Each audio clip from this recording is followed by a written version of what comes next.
Pemirsa, di musim kampanye pemilu presiden saat ini tengah populer dua istilah, kampanye negatif dan tolak politik kebohongan. Nah, kampanye negatif digaungkan kubu Prabowo Sandiaga yang menyebutnya sebagai kritik berdasarkan fakta dan data, sementara tolak politik kebohongan disuarakan calon petahana Presiden Joko Widodo dengan mengajak siapapun menjauhinya karena kebohongan sama dengan fitnah, caci maki, dan hoax.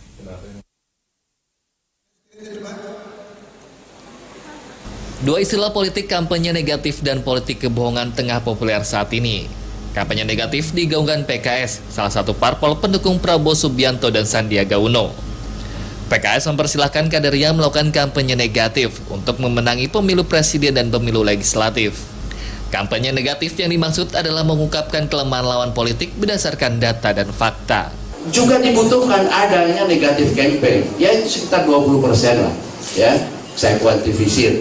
Ini adalah kita mengungkapkan kelemahan ya yang dimiliki oleh lawan, tetapi faktanya ada. Misalnya lawan kita pernah korupsi, ya dia tentu berusaha menutup-nutupi soal tidak pernah korupsi. Kita bongkar itu dengan data faktanya. Sementara calon presiden petahana Joko Widodo mengingatkan elit partai politik agar menjauhi politik kebohongan.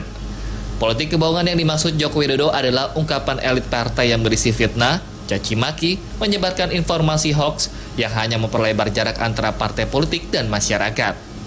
Lagi perayaan yang diisi oleh adu gagasan, adu program, adu ide, adu rekam jejak, adu prestasi.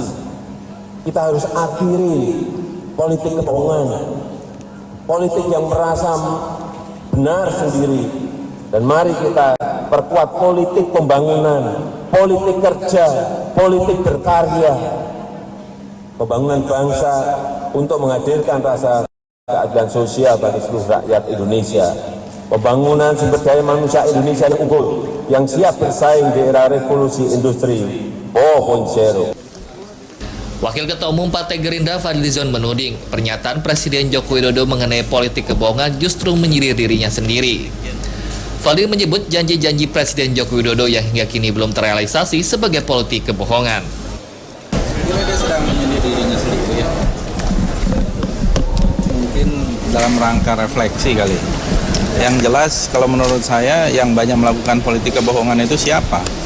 Kebohongan itu kan adalah orang yang membuat janji-janji kemudian janji itu tidak ditepati. Itu namanya politik kebohongan. Dan itu mudah sekali dilakukan. Dalam 4 tahun selama menjabat, ya saya kira ini sudah tepat 4 tahun, banyak sekali janji-janji itu yang tidak ditunaikan. Itulah yang namanya politik kebohongan. Jadi menurut saya Pak Jokowi sedang menyindir dirinya sendiri. Dua kandidat calon presiden dan wakil presiden Joko Widodo Ma'ruf Amin dan Prabowo Subianto Sandiaga Uno tengah bertarung ketat untuk memenangi pemilu presiden 2019 mendatang. Joko Widodo Ma'ruf Amin diusung 9 partai politik. PDIP, Partai Golkar, Partai Nasdem, PKB, Partai Hanura, P3, PSI, Perindo, dan PKPI. Sementara pasangan Prabowo Sandiaga didukung 4 partai politik, Partai Gerindra, PKS, PAN, dan Partai Demokrat. Tim Liputan, JAK TV. Sembunyi tak ada wujudnya.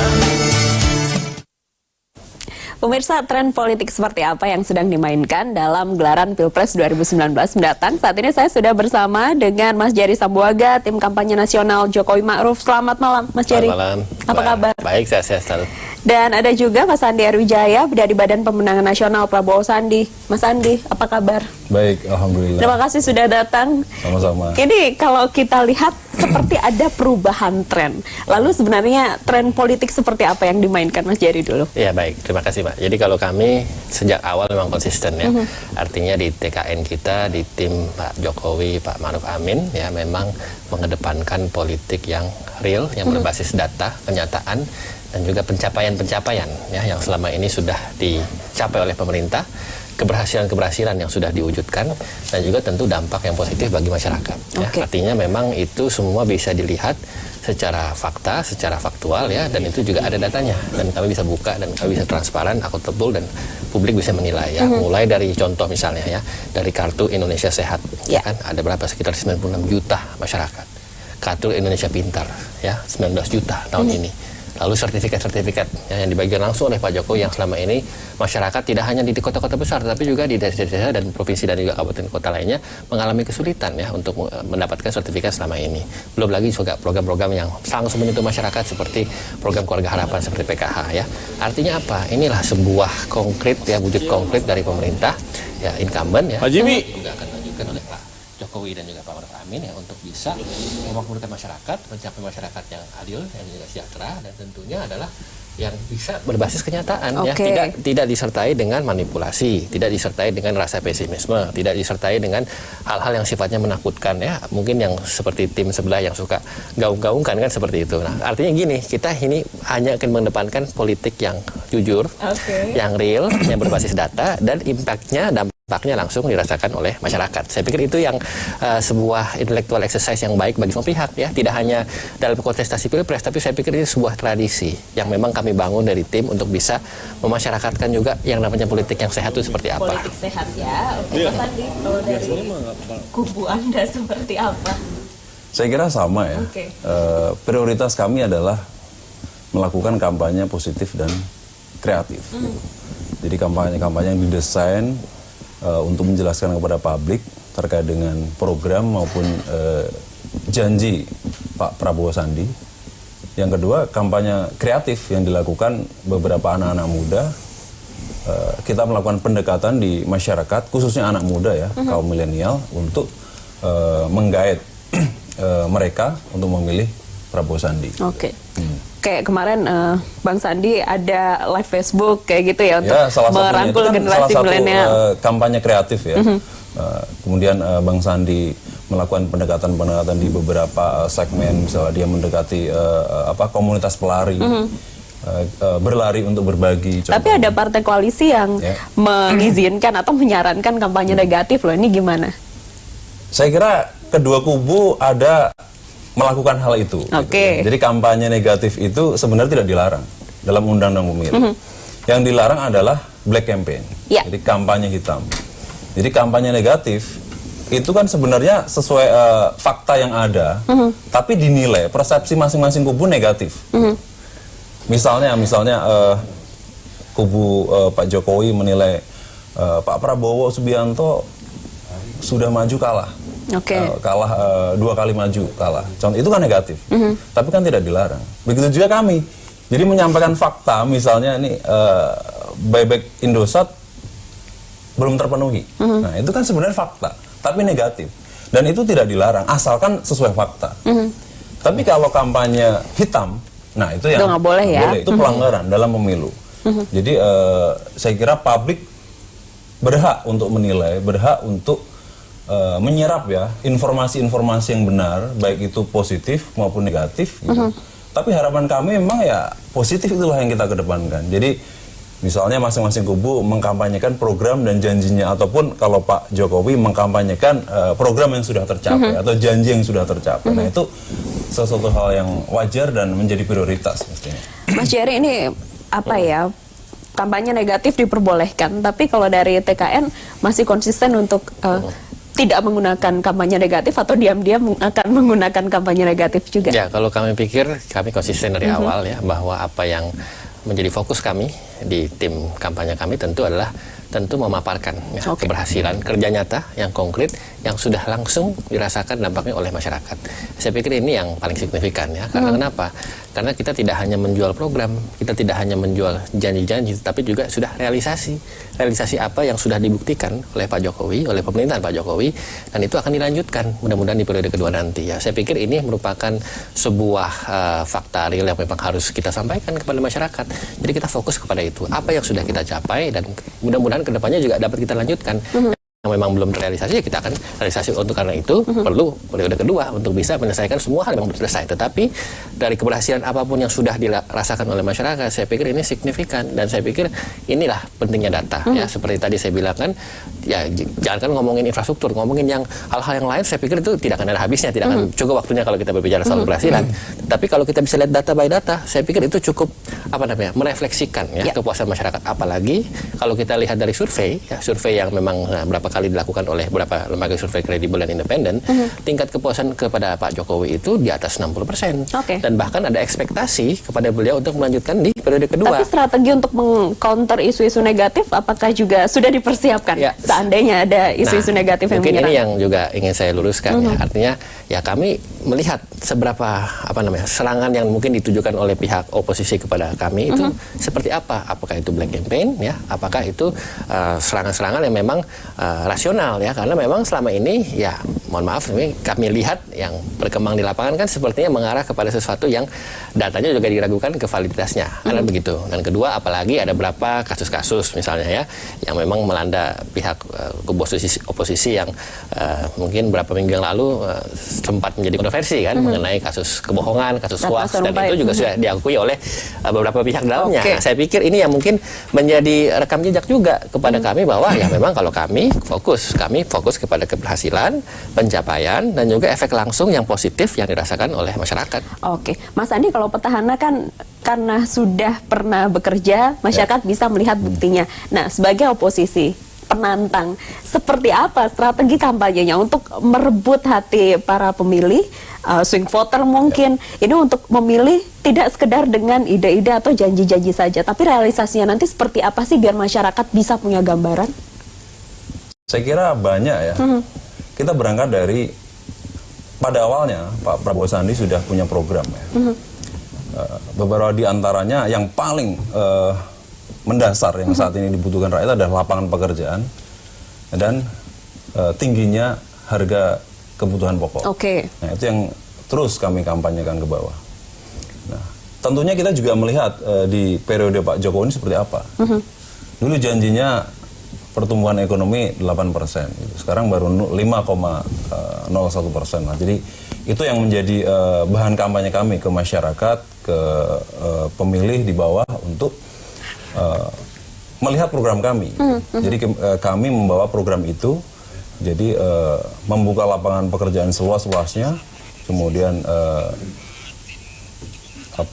kebutuhan harga kebutuhan pokok yang terjangkau untuk oleh masyarakat agar mereka ini bisa mengikuti kehidupan dengan layak.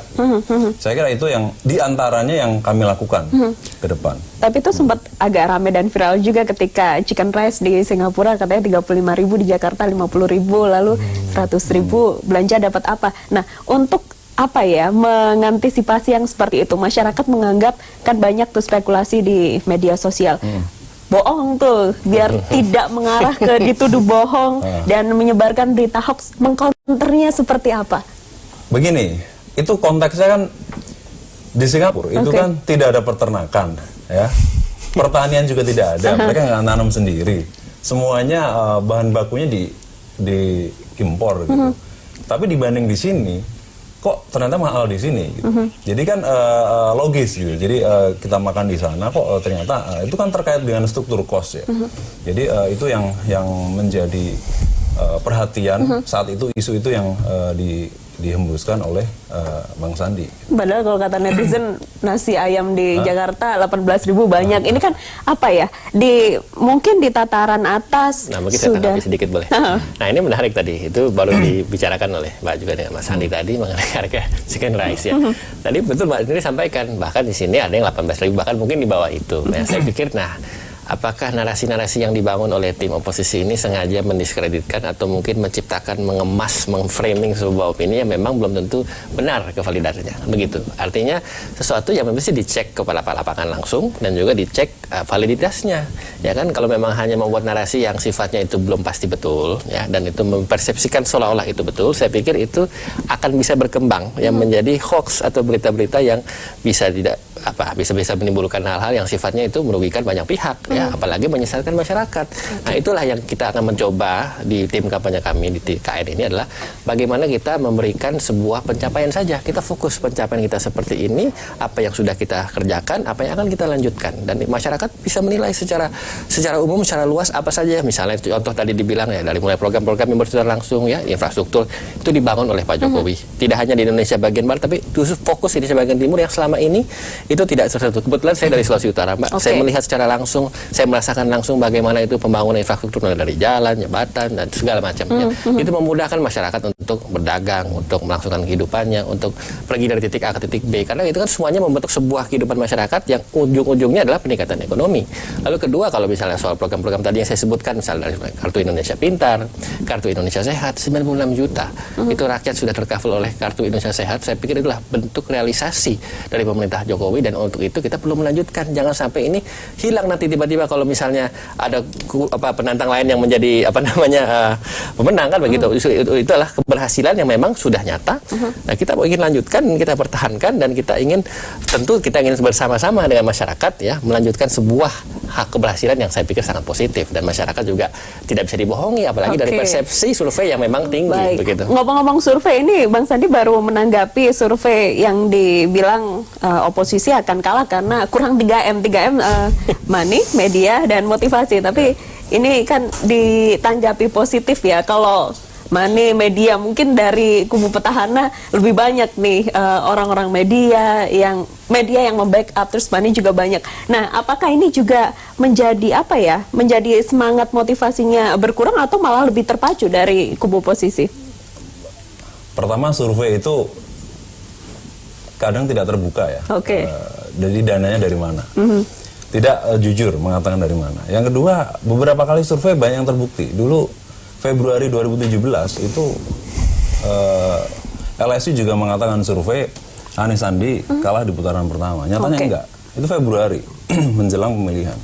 Jadi sekarang kalau misal terbuka ya, kami didanai lembaga ini atau pasangan calon ini. Jadi kita bisa tahu nih. Jadi akuntabilitas dari lembaga survei bisa terlihat.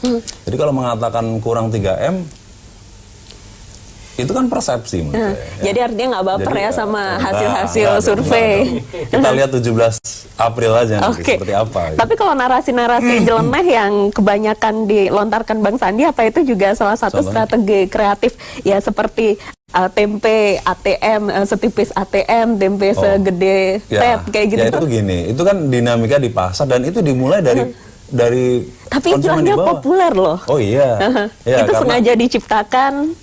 Enggak ada. Kalau diciptakan paling cuma partai emak-emak aja dari kami. Kalau itu kan positif juga ya, kampanye positif, dan ternyata responnya juga bagus. Emak-emak di bawah itu kan artinya emak-emak di bawah ini merespon ya gejala yang muncul di pasar, yang menjadi yang mereka hadapi setiap hari di pasar. Harga-harga kebutuhan pokok itu sulit gitu dijangkau. Makanya itu responnya sangat tinggi sekali gitu. Ini walaupun tahun politik, mungkin karena masa kampanye juga panjang ya, masih adem ayem. Apakah sampai nanti April akan seperti ini atau nanti ada kejutan? Prediksi Anda, Mas Jerry? Kami pikir sih ya memang yang namanya kampanye ya, apalagi kontestasi yang sebesar Pilpres ya 2019 ini tentu mengundang banyak perhatian ya. Saya pikir itu sah-sah saja ya, banyak yang beropini seperti itu.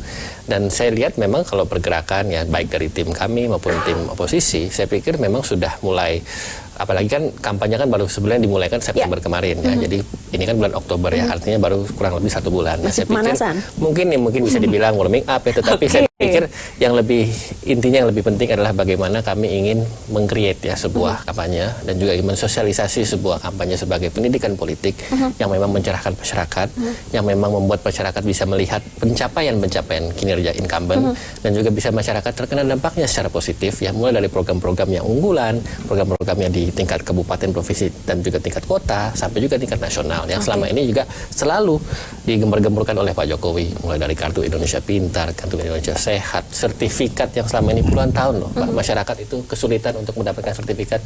Baru zamannya Pak Jokowi, saya lihat saksikan langsung itu bagaimana masyarakat begitu antusias mendapatkan kepastian soal status tanahnya dengan melalui sertifikat tersebut, dan begitu masyarakat begitu terharu bahkan sampai melihat itu mendapatkan sebuah aspek yang sangat legal ya berupa sertifikat. Dan saya pikir itu sah, dan saya pikir itu merupakan hal yang sangat-sangat positif dan sangat bermanfaat bagi masyarakat. Belum lagi program seperti PKH, program Keluarga Harapan yang nyata kepada masyarakat, membantu meringankan keluarga-keluarga ya di kampung-kampung, desa-desa, apalagi khususnya di Indonesia Timur, di mana saya berasal di Sulawesi Utara. Kita lihat bagaimana Pak Jokowi begitu concern, datang berapa kali ke sana, datang ke kampung saya di Manado, melihat langsung secara real pembangunan-pembangunan yang ada di situ, kehidupan sosial.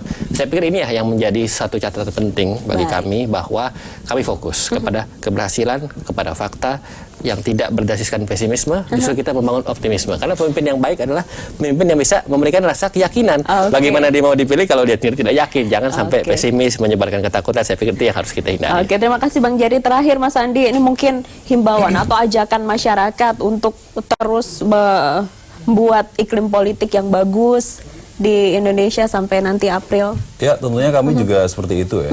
Jadi bagaimanapun juga kampanye yang positif dan kreatif itu yang kita prioritaskan. Konsisten akan dilakukan hingga April. Konsisten ya, konsisten kita akan lakukan itu ya, lakukan itu. Tapi tadi, jadi tidak ada salah ya. Kita misalkan mengkritisi kebijakan, namanya juga oposisi. Kalau tidak mengkritisi kebijakan pemerintah, bukan oposisi ya namanya. Oposisinya di mana gitu. Jadi kan biar jelas nih oposisi atau penguasa gitu. Jadi tapi catatannya adalah ya berdasarkan fakta. Kita nggak boleh bicara tentang kebohongan. Catatannya berdasarkan fakta. Mas Andi, Mas Jerry, terima kasih sudah berbincang. Sayang sekali waktu kita terbatas. Sampai ketemu lagi. Selamat malam. Pemirsa, puluhan pemotor terjaring razia di Jalan Layang Non-Tol Pesing, Jakarta Barat. Informasi selengkapnya akan kami hadirkan usai jeda.